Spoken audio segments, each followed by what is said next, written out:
Hi, good evening all of you. मैंने आपको पिछले वीडियो में बोला था कि हम इस वीडियो के लिए डिस्कस करेंगे एक बहुत important topic, that is how to study. बहुत कॉमन डाउट, बहुत कॉमन क्वायरी, और शायद जिसका आंसर मिलता नहीं लोगों को या स्टूडेंट्स को, इसलिए इसके बारे में बहुत चर्चा हमारी हुई, बहुत से क्वेश्चंस भी डिस्कस हुए हमारे। फिर मैंने सोचा कि बेटर है कि सभी के लिए थोड़ा सा इसको वीडियो की फॉर्म में आपके साथ शेयर किया जाए। हाउ टू स्टडी एक बहुत जनरलाइज्ड पॉइंट है कि पढ़ा कैसे जाए। तो ये स्कूल के स्टूडेंट्स पे, कॉलेज के स्टूडेंट्स पे, यूनिवर्सिटी के स्टूडेंट्स पे, सभी पे लागू होता है।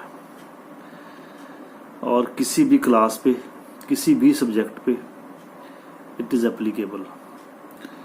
बहुत छोटी क्लासेस जो हैं वो शायद इस बात को बहुत अच्छी तरह से नहीं इम्प्लीमेंट कर पाएंगी, क्योंकि उनकी अभी जो मेंटल स्टेट होती है वो इतनी ज़्यादा परिपक्व नहीं होती है, जो पहली क्लास से लेकर 5वीं तक होती है या 8वीं तक होती है। जो क्लासेस बढ़ती हैं, 8वीं वाला 5वीं वाले से बेटर होगा, 10वीं वाला 8वीं वाले से बेटर होगा, +2 वाला 10वीं वाले से बेटर होगा, ग्रेजुएशन वाला +2 से मास्टर्स वाला उससे, तो वो लेवल्स हैं। तो जो लेवल्स इम्प्रूव होते हैं, अपग्रेड होते हैं, तो वो एक्सपीरियंसेस जो हैं वो ऐड होते हैं और उसके अंदर उनकी सोच के अंदर, अवेयरनेस के अंदर चेंज आनी शुरू हो जाती है।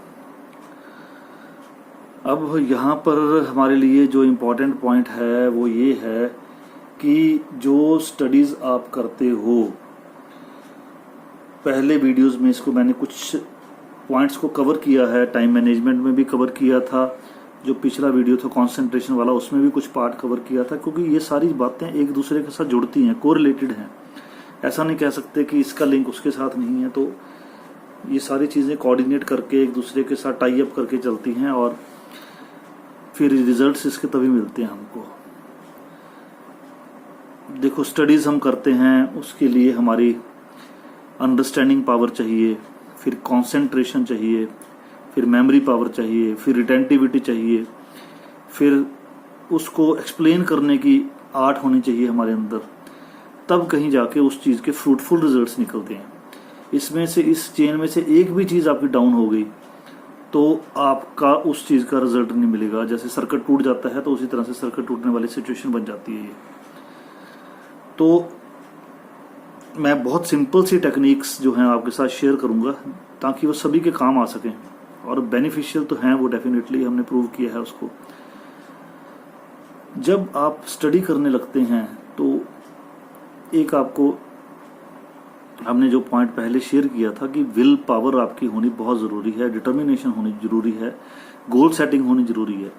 गोल सेट कर लिया, गोल के मुताबिक आपने फिर उस चीज़ को फोकस कर लिया कि मैंने ये काम करना है।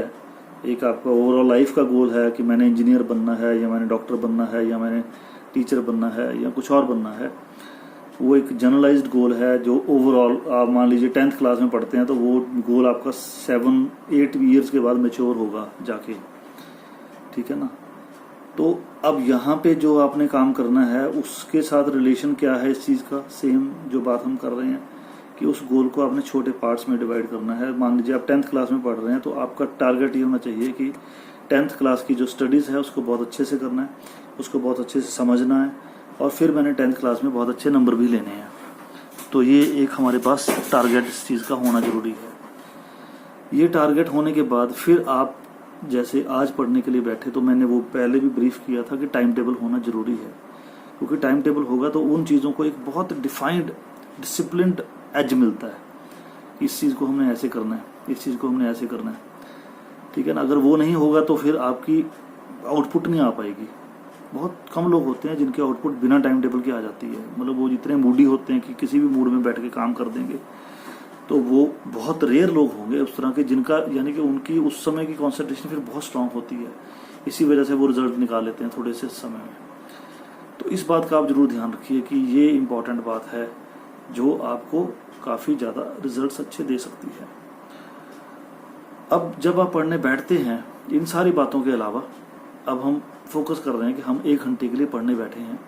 10 बजे हम बैठे और 11 बजे तक हमने ये सोचा कि हमने साइंस पढ़नी है। मान लीजिए एग्जाम्पल लेते हैं, ठीक है ना, फिजिक्स पढ़नी है मान लीजिए आपने उसके अंदर, और फिजिक्स के अंदर आपने न्यूटन्स लॉज पढ़ने हैं। न्यूटन्स लॉज ऑफ मोशन है, फर्स्ट लॉ है, सेकंड लॉ है, थर्ड लॉ है। तो इसका सबसे अच्छा जो मेथड है वो ये है कि आप हमेशा जब भी पढ़ने बैठो तो you must have the copy and pencil with you. लोग पता है क्या करते हैं, बुक में से पढ़ना शुरू कर देते हैं, उसको लाल पीला करना शुरू कर देंगे, उसको अंडरलाइन करना शुरू कर देंगे, बहुत पढ़ रहे हैं वहाँ पे पूरा खचमच कर देंगे और उनको लगेगा बहुत अच्छी पढ़ाई कर रहे हैं हम। तो वो एक बहुत डिस्टर्बिंग मेथड है पढ़ने का, क्योंकि एक तो पहले प्रिंट बहुत छोटा होता है बुक के अंदर, उसके ऊपर उसको आपने रंग बिरंगा कर दिया, तो आपको उसमें से एक्सट्रैक्ट क्या होगा, आपकी मेमोरी के अंदर, आपकी जो फोटोजेनिक मेमोरी है उसके अंदर एक्सट्रैक्ट क्या होगा, कुछ भी नहीं होगा। So this is very important कि आप उस चीज़ को बजाय रंग बिरंगा करने के बुक के अंदर आप वो वाले पॉइंट्स जो हैं, जो इम्पोर्टेंट पॉइंट्स हैं, उनको आप कॉपी के ऊपर लिखिए। मैं अपनी क्लास में भी, जो फाइनल ईयर की क्लास है इंजीनियरिंग की, उनको भी ये बात बोलता हूँ कि ये चीज़ आपको इस तरह से करोगे तो ज़्यादा अच्छे रिजल्ट्स मिलेंगे। वो मानते नहीं है, क्योंकि आजकल एक नई बीमारी जो लोगों को हुई है कि कोई भी आपके सामने कोई पेज आ गया, कोई आपके सामने लिटरेचर आ गया, तो उसकी फ़ोटो खींच लेंगे मोबाइल से, और फ़ोटो खींच के उनको लगता है कि अब हो गया सारा काम। अरे भाई, वो तो एक इन्फॉर्मेशन रिकॉर्ड करी है आपने, अब उस इन्फॉर्मेशन को आपने अपने माइंड के अंदर स्टोर करना है, और स्टोर करके फिर उसको आपने रिप्रोड्यूस करना है जब उसकी ज़रूरत होगी। तो वो फ़ोटो खींचने से आपका काम कहाँ से हो गया। तो यानी कहने का मतलब ये है कि जो लिखना था वो तो काम गया, वो तो आपने करा ही नहीं, ठीक है ना, तो वो बाईपास हो गया सारा, और फिर वो आपकी मेमोरी के अंदर इनपुट नहीं होगा, तो इनपुट नहीं होगा तो आउटपुट नहीं होगा। तो मेथड इसका ये है कि आप उसके पॉइंट्स जो हैं, जो मेन पॉइंट्स हैं, वो 1 2 3 4 5 करके बनाइए। जैसे हम प्रॉपर्टीज ऑफ कॉपर पढ़ रहे हैं मान लीजिए, तो वो पॉइंट्स आप बनाइए कि कॉपर जो है that is a good conducting material, it is brown in colour, reddish brown in colour, और it is used in making the wires. इस तरह से बारीक थोड़ा सा उन चीज़ों का जो बहुत इम्पोर्टेंट सिग्निफिकेंट पॉइंट्स हैं उनको आप लिख लीजिए। तो वो लिखने के बाद आपको उस चीज़ को फिर देखना आसान हो जाएगा और याद करना आसान हो जाएगा कि इस चीज़ को हमने किस तरीके से रिप्रोड्यूस करना है। तो ये है हमारा राइटिंग मेथड। तो writing method is definitely important. और इससे पहले आपने क्या किया, उसको आपने किया रीड। तो रीड जो करना आपका है वो भी बहुत इम्पॉर्टेंट है। रीड करने का मतलब है आपने उस चीज़ में जो लिखा हुआ था उसका मतलब आपको समझ में आ गया है in your language, whether it is Hindi और पंजाबी और योर नेटिव लैंग्वेज, उसमें आपको उसका मतलब समझ आना ज़रूरी है।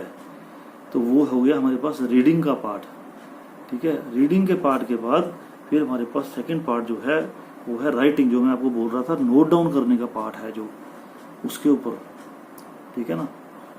और इसके बाद 2 पार्ट्स और हैं, that is speaking and listening. वो मैं अगले वीडियो में कवर करूंगा, क्योंकि उनके अंदर कुछ और तरह की इंपॉर्टेंट चीज़ें हैं, टेक्निक्स हैं जो आपके लिए बहुत यूज़फुल हैं। वो मैं फिर डिटेल में आपको बताऊंगा उसको किस तरह से करना है। तो ये पॉइंट्स आपने नोट किए, उसके बाद इसको रिवाइज करिए आप। रिवाइज करके फिर आप इनको दोबारा से लिख लीजिए, और फिर आपको ये पता होना चाहिए कि इसको मैंने पेपर में कैसे लिख के आना है, कि इस पॉइंट के अंदर मैंने इसको एक्सप्लेन कैसे करना है। तो इस तरह से आप पढ़ोगे तो बहुत इजी हो जाएगी पढ़ाई आपकी, बहुत बेनिफिशियल हो जाएगी और आपको खेल लगेगा। और जो भागते हो ना, आपको इंटरेस्ट नहीं बनता, बोर्डम होता है, ये होता है, ये सब चीज़ें खत्म हो जाएंगी। तो मुझे आप क्वेश्चन ज़रूर पूछिए इस चीज़ के साथ रिलेटेड, कमेंट्स में पोस्ट करिए, या आप मेरे साथ डायरेक्टली कम्युनिकेट भी कर सकते हैं। मेरा फेसबुक पेज भी है, मेरे को मैसेज दीजिए आप। जितना आप इंटरेक्ट करेंगे, डिस्कस करेंगे, उतना ही आपको इसका बेनिफिट होगा। तो अभी के लिए इतना ही।